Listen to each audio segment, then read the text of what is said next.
Dear friends, ಎಲ್ರಿಗೂ ನಮಸ್ಕಾರ. ಜ್ಞಾನ ಗಂಗೋತ್ರಿ ಸಂಸ್ಥೆಯಿಂದ. ಡಿಯರ್ ಫ್ರೆಂಡ್ಸ್, ನಾನು ಇಂದಿನಿಂದ ಸೈನ್ಸ್ MCQ ಸೀರೀಸ್ನ ಸ್ಟಾರ್ಟ್ ಮಾಡ್ತಾ ಇದ್ದೀನಿ. That is called as science super 10 by ಜ್ಞಾನ Gangotri.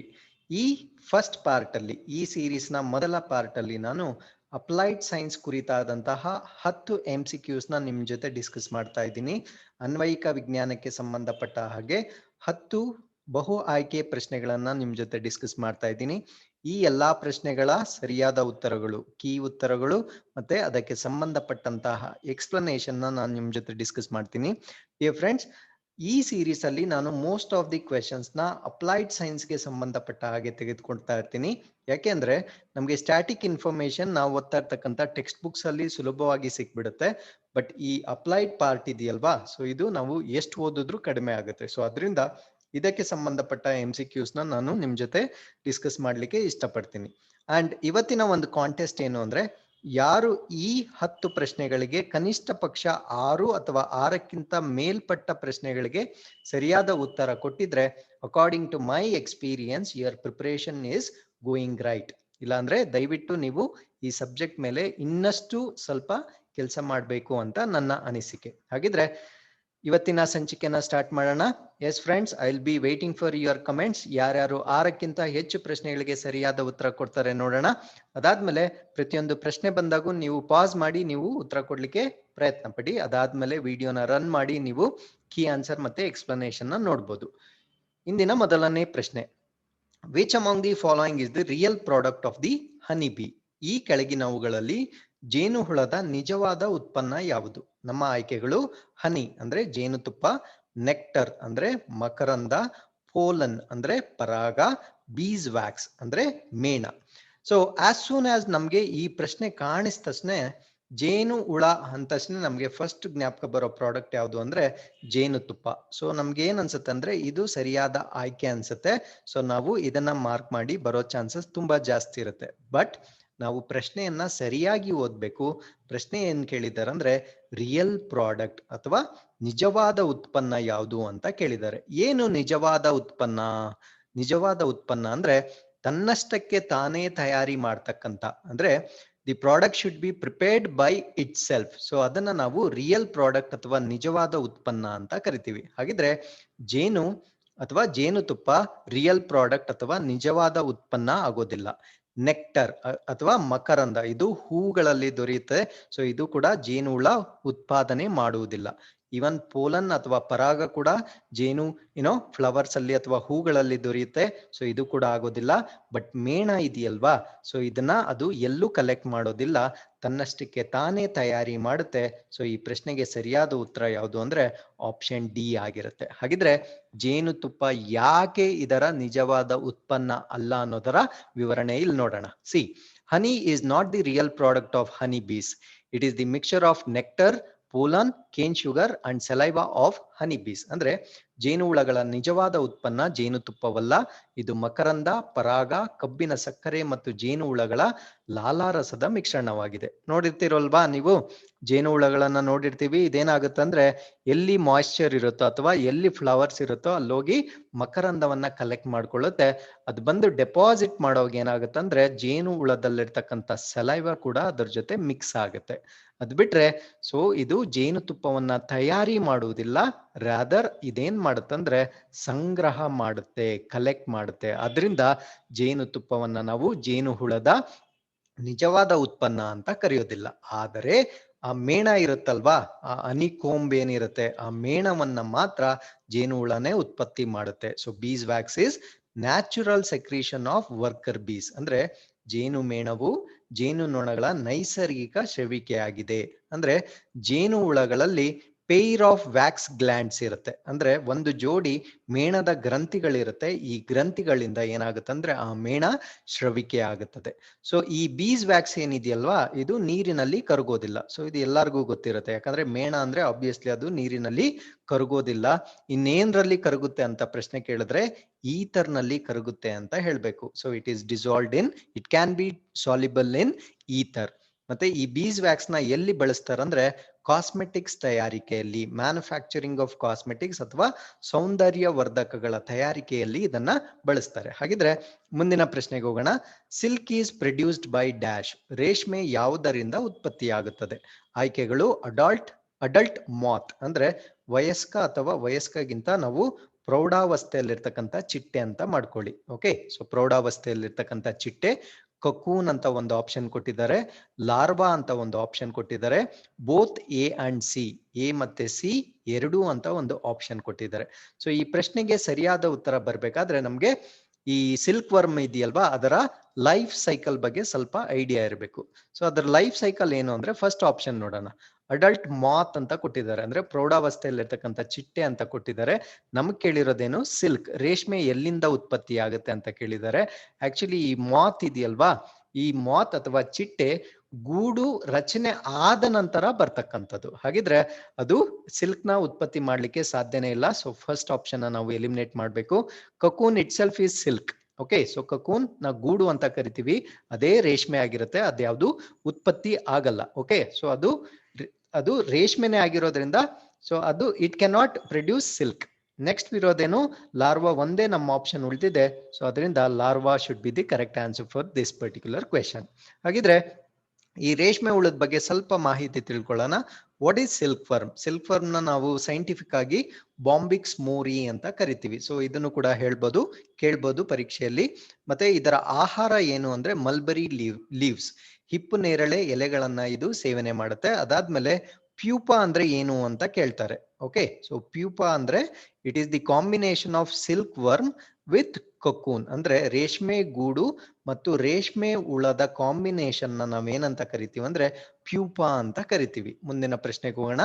Which of the following radio active isotopes is used in the detection of thyroid cancer? Thyroid cancer ಅನ್ನು ಪತ್ತೆ ಹಚ್ಚಲು ಈ ಕೆಳಗಿನ ಯಾವ ವಿಕಿರಣಶೀಲ ಐಸೋಟೋಪ್ಗಳನ್ನು ನಾವು ಬಳಸ್ತೇವೆ? ಏನು ವಿಕಿರಣಶೀಲ ಅಂದ್ರೆ ಯಾವ ಎಲಿಮೆಂಟ್ ಆಲ್ಫಾ, ಬೀಟಾ ಅಥವಾ ಗ್ಯಾಮಾ ರೇಡಿಯೇಷನ್ ನ ಹೊರಸೂಸುತ್ತದೋ ಅದನ್ನ ನಾವು ವಿಕಿರಣಶೀಲ ಅಂತ ಕರಿತೀವಿ. ಸೊ ಇದು ಒಂದು ಸಪರೇಟ್ ಚಾಪ್ಟರ್ ಇದೆ.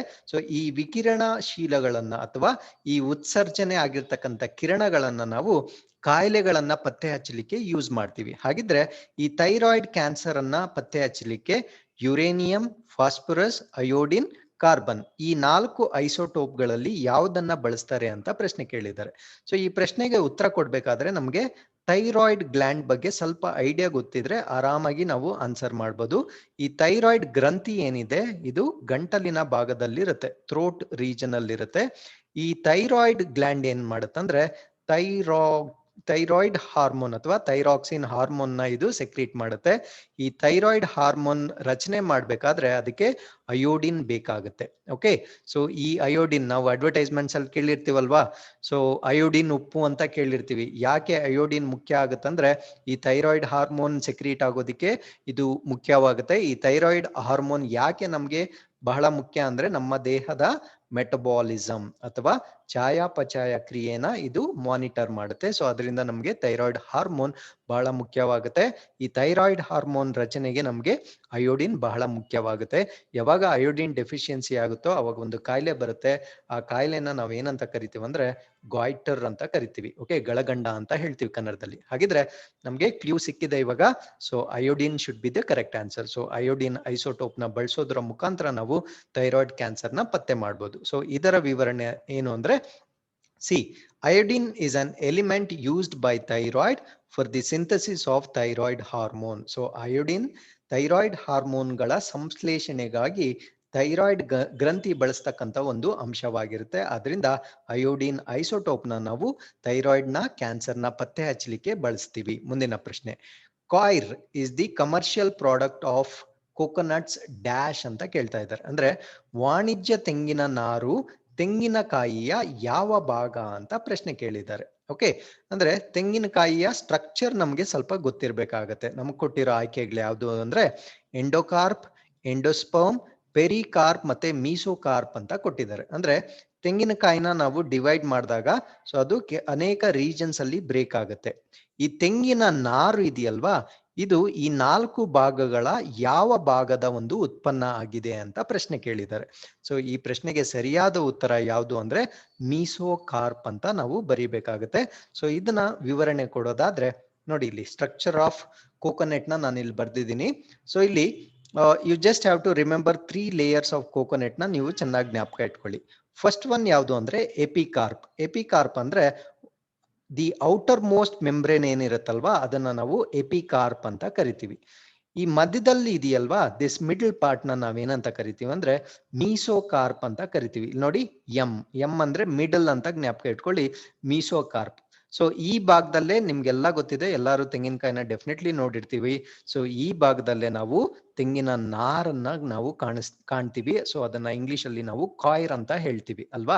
ಸೊ ಹಾಗಿದ್ರೆ ತೆಂಗಿನ ನಾರು ಅಥವಾ ಕಾಯಿರ್ ಯಾವ ಭಾಗದಲ್ಲಿದೆ ಅಂದ್ರೆ ಮೀಸೋಕಾರ್ಪ್ ಪ್ರದೇಶದಲ್ಲಿ ಇರುತ್ತೆ. ಅದಾದ್ಮೇಲೆ ಏನ್ ಬರುತ್ತಂದ್ರೆ ಈ ಗಟ್ಟಿಯಾಗಿದೆಯಲ್ವಾ ತೆಂಗಿನ ಚಿಪ್ಪು ಅಂತ ಏನ್ ಹೇಳ್ತೀವಲ್ವಾ, ಸೊ ಈ ಶೆಲ್ ಬರುತ್ತೆ. ಸೊ ಇದನ್ನ ನಾವೇನಂತ ಕರಿತೀವಿ ಅಂದ್ರೆ ಎಂಡೋಕಾರ್ಪ್ ಅಂತ ಕರಿತೀವಿ. ಓಕೆ, ಸೊ ಅದಾದ್ಮೇಲೆ ಈ ಕೊಬ್ಬರಿ ಇರುತ್ತಲ್ವಾ, ಸೊ ಇದನ್ನ ನಾವು ಎಂಬ್ರಿಯೋ ಅಂತ ಕರಿತೀವಿ. ಸೊ ಇಷ್ಟು ಪಾರ್ಟ್ಸ್ ನ ನಾವು ನೆನ್ಪಿಟ್ಕೊಂಡ್ರೆ ಈ ಪ್ರಶ್ನೆಗೆ ಸರಿಯಾದ ಉತ್ತರ ಕೊಡ್ಬೋದು. ಮುಂದಿನ ಪ್ರಶ್ನೆಗೆ ಹೋಗೋಣ. Which of the following constitutes natural silk ಅಂತ ಕೇಳಿದ್ದಾರೆ. ಈ ಕೆಳಗಿನವುಗಳಲ್ಲಿ ಯಾವುದು ರೇಷ್ಮೆಯ ನೈಸರ್ಗಿಕ ವಸ್ತು ಅಂತ ಕೇಳಿದ್ದಾರೆ. ಸೊ ಈ ಪ್ರಶ್ನೆಗೆ ಉತ್ತರ ಕೊಡ್ಬೇಕಾದ್ರೆ ನಾವು ರೇಷ್ಮೆ ಒಂದು ಯಾವ ವಸ್ತು ಅಂತ ನಮ್ಗೆ ಐಡಿಯಾ ಇರಬೇಕು. ಅಂದ್ರೆ ಅದು ಪ್ರೋಟೀನಾ, ಕಾರ್ಬೋಹೈಡ್ರೇಟಾ, ಫ್ಯಾಟಾ ಅಂತ ನಮ್ಗೆ ಸ್ವಲ್ಪ ಐಡಿಯಾ ಇದ್ರೆ ಈ ಪ್ರಶ್ನೆಗೆ ನಾನು ಸರಿಯಾಗಿ ಉತ್ತರ ಕೊಡ್ಬೋದು. ಆಕ್ಚುಲಿ ಈ ಪ್ರಶ್ನೆಗೆ ಸರಿಯಾದ ಉತ್ತರ ಯಾವುದು ಅಂದ್ರೆ ಕೊಟ್ಟಿರುವ ಆಯ್ಕೆಗಳಲ್ಲಿ ಸಾರಜನಕ ಅಥವಾ nitrogen is the correct answer. ಹಾಗಿದ್ರೆ ಯಾಕೆ ಇದು ನೈಟ್ರೋಜನ್ ಸರಿ ಉತ್ತರ ಅಂತ ನಾನು ಎಕ್ಸ್ಪ್ಲನೇಷನ್ ಕೊಡ್ತೀನಿ ನೋಡಿ. See, silk fibres are composed of fibroin. Okay, so ರೇಷ್ಮೆ ನಾರುಗಳು ಫೈಬ್ರಾಯಿನ್ ನಿಂದ ಕೂಡಿವೆ. ಇದು ಒಂದು ಇನ್ಸಾಲ್ಯುಬಲ್ ಪ್ರೋಟೀನ್, ಅಂದ್ರೆ ಇದು ಕರಗದ ಒಂದು ಪ್ರೋಟೀನ್ ಆಗಿರುತ್ತೆ ಅಲ್ವಾ. ಸೊ ನಮ್ಗೆ ಗೊತ್ತು ಸಿಲ್ಕ್ ಅದು ಡಿಸಾಲ್ವ್ ಆಗಲ್ಲ ಅಥವಾ ಕರಗೋದಿಲ್ಲ. ಈ sericin and fibroin are 2 main proteins present in the raw materials of the protein. So ಯಾವುದೇ ಒಂದು ಪ್ರೋಟೀನ್ ತಗೊಂಡ್ರು ಸೆರಿಸಿನ್ ಮತ್ತೆ ಫೈಬ್ರಾಯಿನ್ ಪ್ರೋಟೀನ್ಗಳು ಬಹಳ ಮುಖ್ಯವಾದ ಕಚ್ಚಾ ವಸ್ತುಗಳಾಗಿರುತ್ತೆ. ಹಾಗಿದ್ರೆ ಸಿಲ್ಕ್ ಅಲ್ಲಿ ನಾವು ಹೆಚ್ಚಾಗಿ ಫೈಬ್ರಾಯಿನ್ ಅಂತಕ್ಕಂತ ಒಂದು ಪ್ರೋಟೀನ್ ಅನ್ನ ನೋಡ್ಬೋದು ಅಲ್ವಾ. ಪ್ರೋಟೀನ್ ಅಂದ್ರೆ ಏನು? ಸೊ ನೀವು ಫುಡ್ ಅಂಡ್ ಇಟ್ಸ್ ಕಾಂಪೋನೆಂಟ್ಸ್ ಓದಿದ್ರೆ ಸೊ ಇಲ್ಲಿ ನಿಮ್ಗೆ ಗೊತ್ತಾಗುತ್ತೆ ಪ್ರೋಟೀನ್ ಅಂದ್ರೆ ಏನು. ಪ್ರೋಟೀನ್ ಯಾವ್ದ್ರಿಂದ ಮಾಡಲ್ಪಟ್ಟಿರುತ್ತೆ ಅಂದ್ರೆ ಅಮಿನೋ ಆಸಿಡ್ ಗಳಿಂದ ಮಾಡಲ್ಪಟ್ಟಿರುತ್ತೆ. ಸೊ ಈ ಅಮಿನೋ ಆಸಿಡ್ಗಳು ಏನಾಗಿರುತ್ತೆ ಅಂದ್ರೆ ಒಂದಕ್ಕೊಂದು ಈ ತರ ಕಂಟಿನ್ಯೂಸ್ ಆಗಿ ಅಟ್ಯಾಚ್ ಆಗಿ ಅದೇನಾಗಿರುತ್ತೆ ಅಂದ್ರೆ ಪ್ರೋಟೀನ್ ಆಗಿರುತ್ತೆ. ಈ ಅಮೈನೋ ಆಸಿಡ್ಗಳ ಮಧ್ಯ ಒಂದು ಬಾಂಡ್ ಇರುತ್ತೆ, ಒಂದು ಬಂಧ ಇರುತ್ತೆ. ಅದನ್ನ ಏನಂತ ಕರಿತೀವಿ ಅಂದ್ರೆ ಪೆಪ್ಟೈಡ್ ಬಾಂಡ್ ಅಂತ ಕರಿತೀವಿ. ಓಕೆ, ಸೊ ಅದಕ್ಕೆ ನಾವು ಪ್ರೋಟೀನ್ ನ ಇನ್ನೊಂದು ಹೆಸರಲ್ಲಿ ಪಾಲಿಪೆಪ್ಟೈಡ್ ಅಂತ ಕೂಡ ಕರಿತೀವಿ. ಪಾಲಿ ಅಂದ್ರೆ ಏನು? ಮೆನಿ. ಪೆಪ್ಟೈಡ್ ಅಂದ್ರೆ ಏನು? ಬಂಧಗಳು. ಸೊ ಅನೇಕ ಬಂಧಗಳಿಂದ ಕೂಡಿದ ಅಮೈನೋ ಆಸಿಡ್ ನ ನಾವು ಪಾಲಿಪೆಪ್ಟೈಡ್ ಅಂತ ಕರಿತೀವಿ. ಹಾಗಿದ್ರೆ ಈ ಅಮೈನೋ ಆಸಿಡ್ ಇದೆಯಲ್ವಾ, ಇದರ ರಚನೆಯಲ್ಲಿ ಏನಿರುತ್ತೆ ಬೇಸಿಕಲಿ ಅಂದ್ರೆ ನೈಟ್ರೋಜನ್ ಇರುತ್ತೆ. ಅರ್ಥ ಆಯ್ತಲ್ವಾ?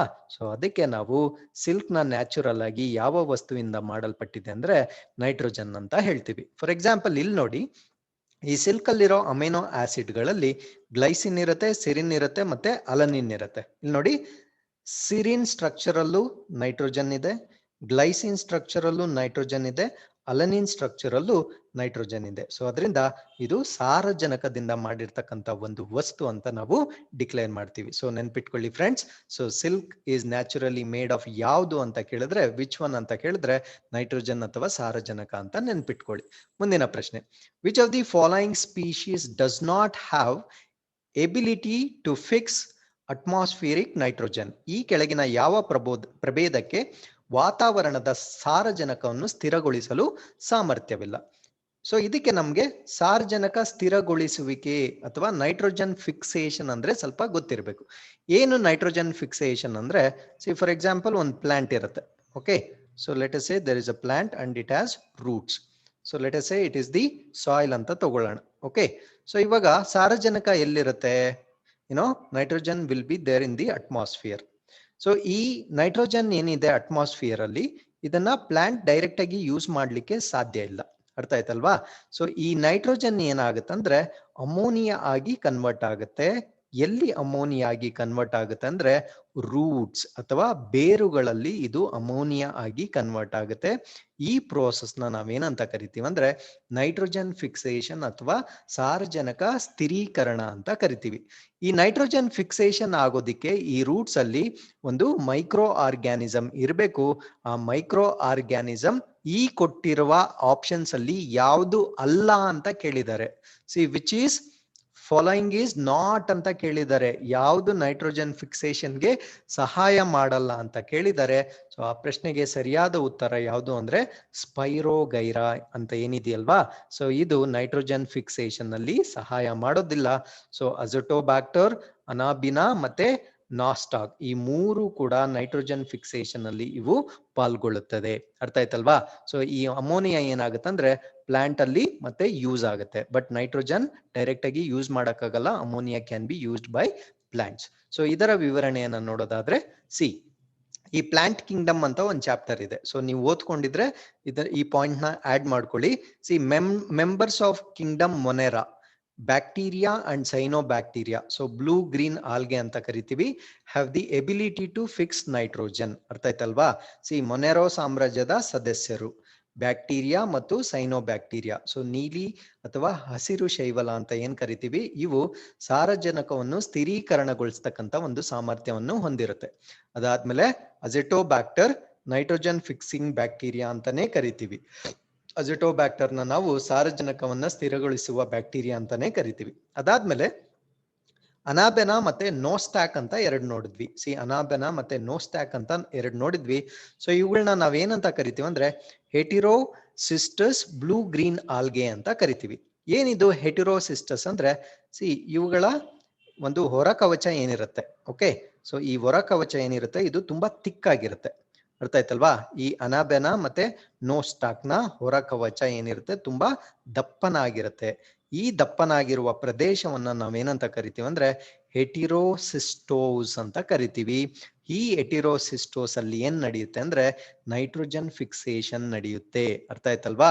ಸೊ ಅದಕ್ಕೆ ನಾವು the heterocysts are the sites of nitrogen fixation, ಈ ಹೆಟಿರೋಸಿಸ್ಟ್ ಗಳು ನೈಟ್ರೋಜನ್ ನ ಸ್ಥಿರೀಕರಣ ಪ್ರದೇಶಗಳು ಅಂತ ನಾವು ಕರಿತೀವಿ. ಅದಾದ್ಮೇಲೆ Spirogyra is one of the commonest green algae. So ಇದನ್ನ ನಾವು ಗ್ರೀನ್ ಅಥವಾ ಹಸಿರು ಶೈವಲ ಅಂತ ಕರಿತೀವಿ. It has no function in nitrogen fixation. So ಸಾರಜನಕದ ಸ್ಥಿರೀಕರಣದಲ್ಲಿ ಇದು ಯಾವುದೇ ಕಾರ್ಯವನ್ನು ಮಾಡುವುದಿಲ್ಲ ಅಂತ ಜ್ಞಾಪಕ ಇಟ್ಕೊಳ್ಳಿ. ಮುಂದಿನ ಪ್ರಶ್ನೆಗೆ ಹೋಗೋಣ. Which one of the following statements is correct? ಈ ಕೆಳಗೆ ಕೊಟ್ಟಿರ್ತಕ್ಕಂಥ ಯಾವ ಹೇಳಿಕೆ ಸರಿಯಾಗಿದೆ? ಮೊದಲನೇ ಹೇಳಿಕೆ, legumes fix nitrogen only through the specialised bacteria that live in their roots. ದ್ವಿದಳ ಧಾನ್ಯಗಳು ಸಾರಜನಕವನ್ನು ಅವುಗಳ ಬೇರುಗಳಲ್ಲಿ ವಾಸಿಸುವ ವಿಶೇಷ ಬ್ಯಾಕ್ಟೀರಿಯಾಗಳ ಮೂಲಕ ಮಾತ್ರ ಸ್ಥಿರೀಕರಣಗೊಳಿಸುತ್ತವೆ. ಓನ್ಲಿ, ಮಾತ್ರ. ಅಂದ್ರೆ ನಾವಿಷ್ಟೊತ್ತು ನೈಟ್ರೋಜನ್ ಫಿಕ್ಸೇಷನ್ ಮಾತಾಡಿದ್ವಲ್ಲ, ಸೊ ಈ ತರ ಪ್ಲಾಂಟ್ ಇರುತ್ತೆ, ಪ್ಲಾಂಟ್ ಕೆಳಗಡೆ ರೂಟ್ಸ್ ಇರುತ್ತೆ, ರೂಟ್ಸ್ ಅಲ್ಲಿ ನೋಡ್ಸ್ ಇರುತ್ತೆ, ಈ ತರ ಗಂಟುಗಳಿರುತ್ತೆ. ಓಕೆ, ಹಾಗಿದ್ರೆ ಪ್ರಶ್ನೆ ಏನ್ ಕೇಳ್ತಾ ಇದ್ದಾರೆ, ಈ ಪ್ಲಾಂಟ್ ಮಾತ್ರ ನೈಟ್ರೋಜನ್ ಫಿಕ್ಸೇಷನ್ ಮಾಡ್ಲಿಕ್ಕೆ ಕೆಪಾಸಿಟಿ ಇದೆಯಾ ಅಥವಾ ಇದಕ್ಕೆ ಕಂಪಲ್ಸರಿ ಬ್ಯಾಕ್ಟೀರಿಯಾ ಇರ್ಲೇಬೇಕಾ ಅಂತ ಪ್ರಶ್ನೆ ಕೇಳ್ತಾ ಇದ್ದಾರೆ. ಸೊ ಫಸ್ಟ್ ಆಪ್ಷನ್ ಅಲ್ಲಿ ಈ ಪ್ಲಾಂಟ್ಸ್ ಅಲ್ಲಿ ಈ ಬ್ಯಾಕ್ಟೀರಿಯಾ, ಈ ವಿಶೇಷವಾದ ಬ್ಯಾಕ್ಟೀರಿಯಾ ಇದ್ರೆ ಮಾತ್ರ ನೈಟ್ರೋಜನ್ ಫಿಕ್ಸೇಷನ್ ಆಗುತ್ತೆ ಅಂತ ಹೇಳ್ತಾ ಇದ್ದಾರೆ. ಸೆಕೆಂಡ್ ಸ್ಟೇಟ್ಮೆಂಟ್ ಅಲ್ಲಿ ಏನ್ ಹೇಳ್ತಾ ಇದ್ದಾರೆ, legumes fix nitrogen independently of the specialised bacteria that live in their roots. ಅಂದ್ರೆ ಇಲ್ಲಿ ವಿಶೇಷವಾದ ಬ್ಯಾಕ್ಟೀರಿಯಾ ಇಲ್ಲದೆ ಇದ್ರೂ ಕೂಡ ಸಾರಜನಕವನ್ನ ಅದು ಸ್ಥಿರೀಕರಣಗೊಳಿಸುತ್ತದೆ ಅಂತ ಸೆಕೆಂಡ್ ಸ್ಟೇಟ್ಮೆಂಟ್ ಹೇಳ್ತಾ ಇದ್ದಾರೆ. ಮೂರನೇ ಸ್ಟೇಟ್ಮೆಂಟ್ ಹೇಳ್ತಾರೆ, legumes fix nitrogen only through specialised bacteria that live in there leaves ಅಂತ ಕೇಳ್ತಾರೆ. ಅಂದ್ರೆ ಎಲೆಗಳಲ್ಲಿರ್ತಕ್ಕಂಥ ವಿಶೇಷವಾದ ಬ್ಯಾಕ್ಟೀರಿಯಾದಲ್ಲಿ ಸಾರಜನಕದ ಸ್ಥಿರೀಕರಣ ಆಗುತ್ತೆ ಅಂತ ಮೂರನೇ ಸ್ಟೇಟ್ಮೆಂಟ್ ಹೇಳ್ತಾ ಇದ್ದಾರೆ. ನಾಲ್ಕನೇದು, legumes are incapable of fixing nitrogen. ಅಂದ್ರೆ ದ್ವಿದಳ ಧಾನ್ಯಗಳ ಸಸ್ಯಗಳು ಸಾರಜನಕವನ್ನು ಸ್ಥಿರೀಕರಣಗೊಳಿಸಲು ಅಸಮರ್ಥವಾಗಿವೆ ಅಂತ ಪ್ರಶ್ನೆ ಒಂದು ಸ್ಟೇಟ್ಮೆಂಟ್ ಕೊಡ್ತಾ ಇದ್ದಾರೆ. ಸೊ ಈ ಪ್ರಶ್ನೆಗೆ ಸರಿಯಾದ ಉತ್ತರ ಏನು ಅಂದ್ರೆ ಸೊ ಫಸ್ಟ್ ಲಾಸ್ಟ್ ಆಪ್ಷನ್ ನ ಎಲಿಮಿನೇಟ್ ಮಾಡಿ, ಯಾಕಂದ್ರೆ ಲೆಗ್ಯೂಮ್ಸ್ ಅಲ್ಲೇ ಆಕ್ಚುಲಿ ದ್ವಿದಳ ಧಾನ್ಯಗಳಲ್ಲೇನೆ ಸಾರಜನಕದ ಫಿಕ್ಸೇಷನ್ ನಡೆಯೋದು. ಸೊ ಅದನ್ನ ಎಲಿಮಿನೇಟ್ ಮಾಡಿ. ಅಂಡ್ ಆ ಬ್ಯಾಕ್ಟೀರಿಯಾ ಲೀವ್ಸ್ ಅಲ್ಲಿ ಇರಲ್ಲ, ನಾನು ಹೇಳಿದ್ದೀನಿ ರೂಟ್ಸ್ ಅಲ್ಲಿ ಆಗುತ್ತೆ ಏನೋ ನೈಟ್ರೋಜನ್ ಫಿಕ್ಸೇಷನ್ ಅಂತ. ಸೊ ಇದು ಕೂಡ ಎಲಿಮಿನೇಟ್ ಮಾಡಿ. ಇವಾಗ ಉಳಿದಿರೋದು ಇವೆರಡು, ಬ್ಯಾಕ್ಟೀರಿಯಾ ಇದ್ರೆ ಆಗುತ್ತಾ ಇಲ್ದೇ ಇದ್ರೆ ಆಗುತ್ತಾ ಅಂತ ಒಂದು ಎರಡು ಸ್ಟೇಟ್ಮೆಂಟ್ ಇದೆ. ಆಕ್ಚುಲಿ ಬರೀ ದ್ವಿದಳ ಧಾನ್ಯಗಳಿದ್ರೆ ಮಾತ್ರ ಆಗೋದಿಲ್ಲ, ಅದರಲ್ಲಿ ಆ ವಿಶೇಷವಾದ ಬ್ಯಾಕ್ಟೀರಿಯಾ ಇರಲೇಬೇಕು. So option A is the correct statement and option B is the wrong statement ಆಗಿರುತ್ತೆ. ಸೊ ಈ ಪ್ರಶ್ನೆಯ ಸರಿಯಾದ ಉತ್ತರವನ್ನ ನೋಡ್ತಾ ಬಂದ್ಬಿಡೋಣ. ನೋಡಿ, the nitrogen fixing ability of leguminous plant is not a property of a plant as such, but results from infection of their roots by bacteria in the soil, infection leading to the formation of nodules. ದ್ವಿದಳ ಧಾನ್ಯದ ಸಸ್ಯಗಳ ಸಾರಜನಕ fixing ಸಾಮರ್ಥ್ಯವು ಸಸ್ಯಗಳ ಗುಣವಲ್ಲ, ಆದರೆ ಮಣ್ಣಿನಲ್ಲಿರುವ ಬ್ಯಾಕ್ಟೀರಿಯಾದಿಂದ ಅವುಗಳ ಬೇರುಗಳು ಸೋಂಕಿನಿಂದ ಗಂಟುಗಳ ರಚನೆಗೆ ಕಾರಣವಾಗುತ್ತೆ. ಇಲ್ಲಿ ನೋಡಿ, ಈ ಬೇರು ಇದೆಯಲ್ವಾ, ಈ ಸೋಂಕು ಅಂದ್ರೆ this is not a bad thing, this is a good thing. So ಇಲ್ಲೇನಾಗುತ್ತೆ ಅಂದ್ರೆ ನೋಡ್ಯೂಲ್ಸ್ ಅಥವಾ ಗಂಟುಗಳು ರಚನೆ ಆಗುತ್ತೆ. ಈ ಗಂಟುಗಳು ರಚನೆ ಆಗ್ಲಿಕ್ಕೆ ಈ ಬ್ಯಾಕ್ಟೀರಿಯಾ ಸಹಾಯ ಮಾಡುತ್ತೆ. ಆ ಇನ್ಫೆಕ್ಷನ್ ಆದಾಗ ಮಾತ್ರ ಈ ಗಂಟುಗಳು ರಚನೆ ಆಗುತ್ತೆ. ಸೊ ಈ ಗಂಟುಗಳಲ್ಲಿ ಮಾತ್ರ ಈ ನೈಟ್ರೋಜನ್ ಫಿಕ್ಸೇಷನ್ ನಡೆಯುತ್ತೆ. ಹಾಗಿದ್ರೆ ಈ ಬ್ಯಾಕ್ಟೀರಿಯಾ ಅನ್ನೋದು ಕಂಪಲ್ಸರಿ ಇರಲೇಬೇಕು, ಬರೀ ಪ್ಲಾಂಟ್ ಇದ್ರೆ ನೈಟ್ರೋಜನ್ ಫಿಕ್ಸೇಷನ್ ಆಗೋದಿಲ್ಲ. ಸೊ ಈ ಒಂದು ರೈಸೋಬಿಯಂ ಅನ್ನೋ ಒಂದು ಬ್ಯಾಕ್ಟೀರಿಯಾ ಇರುತ್ತೆ. So this actually does all this function. Okay, so ಇದನ್ನ ನಾವು ಗ್ರಾಮ್ ನೆಗೆಟಿವ್ ಮೊಟೈಲ್ ರಾಟ್ಸ್ ಅಂತ ಕರಿತೀವಿ. ಸೊ ಗ್ರಾಮ್ ನೆಗೆಟಿವ್ ಅಂತ ಹೇಳ್ತೀವಿ. ಏನ್ ಗ್ರಾಮ್ ನೆಗೆಟಿವ್ ಅಂದ್ರೆ, this is a stain, actually ಒಂದು ಬಣ್ಣ ಅಂತ ತಿಳ್ಕೊಳ್ಳೋಣ. ಸೊ ಈ ಸ್ಟೈನ್ ಅಲ್ಲಿ ಬಣ್ಣ ಹಿಡ್ಕೊಂಡ್ರೆ, ಈ ರೈಸೋಬಿಯಂ ಆ ಬಣ್ಣವನ್ನ ಹಿಡ್ಕೊಂಡ್ರೆ ಅದನ್ನ ಗ್ರಾಮ್ ಪಾಸಿಟಿವ್ ಅಂತ ಕರಿತೀವಿ.